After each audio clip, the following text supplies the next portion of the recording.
Pasangan ini telah menikah selama 10 tahun. Di mata orang luar, perasaan mereka satu sama lain sangat manis dan penuh cinta. Namun pasangan ini memiliki sebuah rahasia yang tidak diketahui oleh siapapun. Yaitu sudah 10 tahun menikah dan masih belum hamil. Suaminya hanya bisa terus menyuntikkan steroid ovarium untuk membuahi tabung reaksi. Berharap istrinya agar bisa hamil. Tapi dia tidak tahu, istrinya juga berharap bisa segera memberi Junho seorang bayi. Suatu hari ketika Junho pergi bekerja, ketika dia sampai di parkiran, ia mendapati jalan di depannya terhalang. Ternyata ada mobil seorang gadis yang mati dan berhenti di tengah jalan. Hal itu membuat lalu lintas macet. Saat itu ada seorang paman yang sedang marah dan menyuruh gadis itu untuk segera memindahkan mobilnya dan pergi ke tempat lain. Dia bahkan tidak membiarkan mobilnya pergi mundur karena dia terjebak di sana. Dia pada dasarnya mengabaikan kata-kata paman itu. Gadis itu bahkan tidak mau menanggapinya. Bahkan dia juga sedang terburu-buru. Kenapa terburu-buru? Apa terburu-buru untuk bereinkarnasi? Dia benar-benar kesal karena itu paman dengan marah mengangkat tangannya untuk memukulnya. Saat itu Junho terpaksa keluar untuk menghentikan perilaku kekerasan itu. Untuk alasan apapun, paman tidak boleh menyentuh atau memukul gadis. Saat itu semua orang melihatnya. Paman itu akhirnya menghentikannya. Junho juga melakukan yang terbaik untuk membantu gadis itu mendorong mobilnya. Kemudian dia membantunya menyalakan kembali mobilnya dan pergi dengan lancar. Melihat pria ini di depan gadis itu, dia tidak hanya mengaguminya tetapi juga muncul rasa cinta. Gadis ini adalah gadis yang kaya raya. Ayahnya sekarang membuka salon kecantikan dan dia bekerja di sana. Cerita yang paling mengejutkan adalah bahwa ahli kecantikan yang baru saja diundang oleh ayahnya untuk bekerja dengannya. Siapa dia? Seorang dokter yang baru saja diundang ke rumah.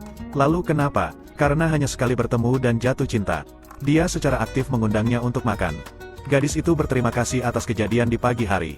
Tetapi tanpa diduga Junho langsung menolak. Istrinya sekarang sedang tidak baik. Jadi dia harus pulang ke rumah. Tapi semakin Junho menolak, semakin Yang Mi menolak untuk melepaskannya. Dia juga tidak peduli apakah Junho sudah menikah atau belum. Saat dia di rumah sakit demi kenyamanan kerja, kemudian menemukan segala cara untuk mendekati Junho. Saat menemukan bahwa Junho memakai dasi setiap hari untuk bekerja. Ternyata kau sangat menyukai dasi ini. Emangnya kenapa? Bukankah kemarin kamu juga memakai dasi ini? Apa kamu hanya punya satu dasi saja? Junho tidak menjawab. Makanlah segera. Saat itu Yang Mi membeli 5 dasi untuk diberikan pada Junho. Tapi Junho tidak peduli dan langsung memberikannya kepada rekan-rekannya. Dia punya banyak dasi yang tidak terpakai di rumahnya. Yang kau belikan untukku sudah kuberikan pada orang lain. Sikap dingin Junho membuat Yang Mi sangat patah hati.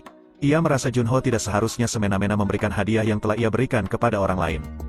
Perasaan Yang Mi hanya membuat Junho merasa bosan di dalam hatinya. Ketertarikan padanya membuatnya merasa mati rasa. Apa karena kau sudah menikah atau apa?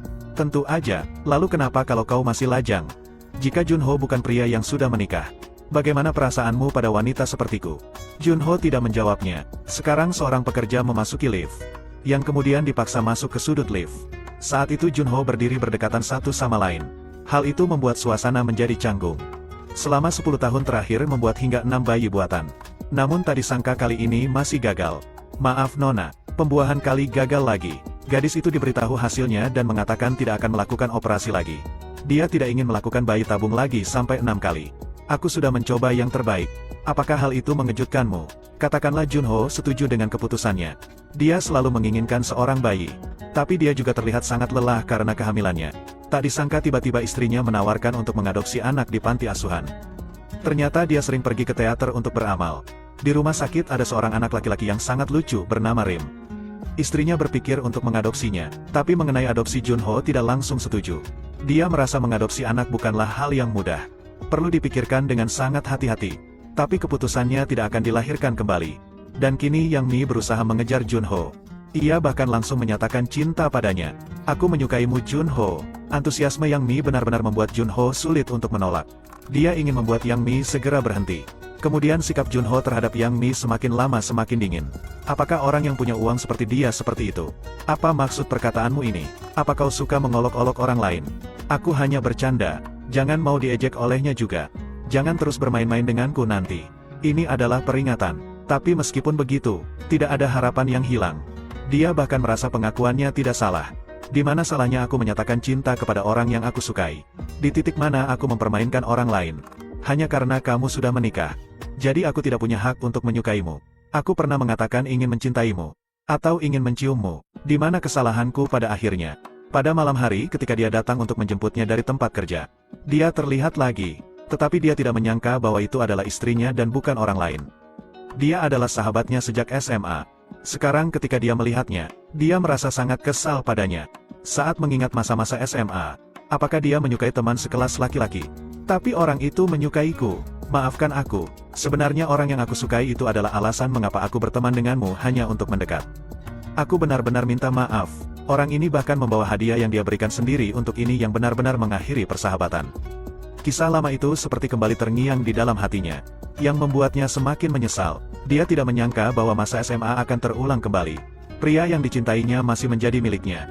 Jadi dia tidak tega melihat hal ini terjadi lagi. Jadi dalam hati dia diam-diam memutuskan bahwa dia harus mencuri Junho untuknya. Baiklah, ceritanya sampai di sini. Nantikan kelanjutannya. Terima kasih telah menonton dan saksikan video-video lainnya.